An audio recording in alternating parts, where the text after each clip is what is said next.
మీరు chronic kidney disease సమస్య నుంచి బాధపడుతున్నారా? అంటే దీన్ని CKD అంటామండి.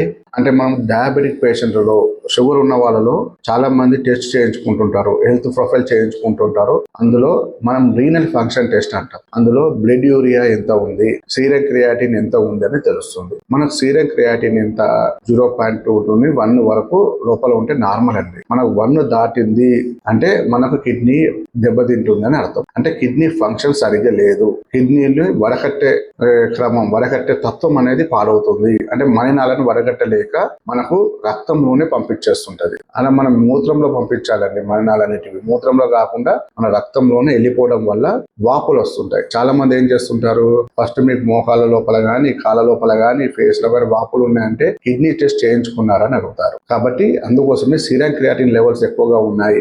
మనకు దగ్గర పేషెంట్లలో క్రియాటిన్ లెవెల్స్ 3-4 ఉన్న లెవెల్స్ కూడా మన మందుల తర్వాత ఒక 6 నెలల తర్వాత కూడా క్రియాటిన్ లెవెల్స్ నార్మల్ వచ్చిన వాళ్ళు ఉన్నారండి. కాబట్టి మీరు ఈ క్రియాటిన్ లెవెల్స్ పెరిగితే భయపడక్కర్లేదు, డయాలసిస్ కి వెళ్ళక్కర్లేదు. మీరు మన హోమియోపతిలో ట్రీట్మెంట్ తీసుకున్నట్లయితే మన దగ్గర వీటికి క్రియాటిన్ లెవెల్స్ తగ్గించి మీకు ఎలాంటి కిడ్నీ మీద ఎలాంటి ప్రభావం పడకుండా నార్మల్ గా ఉండే విధంగా మనం మెడిసిన్ ఇవ్వడం అనేది జరుగుతుంది.